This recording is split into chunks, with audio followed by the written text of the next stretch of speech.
नमस्कार शेतकरी मित्रांनो, हा जे प्लॉट या ठिकाणी दिसत आहे, आपण जे 4 प्लॉट केलेले आहेत त्याच्यामध्ये दादालाट तंत्रज्ञानानुसार केलेला हा प्लॉट आहे. आणि चारही प्लॉटपैकी हा जो 4x1 वरचा हा प्लॉट आहे, त्याचबरोबर 3x1 वरचा देखील दुसरा प्लॉट आहे. त्याच्यामध्ये आपण गळफांदी व शेंडे खुडणी केलेली होती.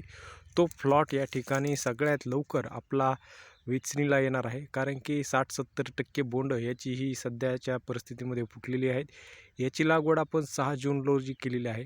जूनच्या 1 तारखेपासून आपण वेगवेगळ्या या ठिकाणी पद्धतीनुसार लागवड केलेली होती आणि संपूर्ण प्लॉटमध्ये जे वेगवेगळे प्रयोग केले होते त्याच्यामध्ये सगळ्यात लवकर हा कापसाचा प्लॉट हे क्षेत्र या ठिकाणी रिकामा होऊन या ठिकाणी आपलं रब्बीचं पीक होणार आहे.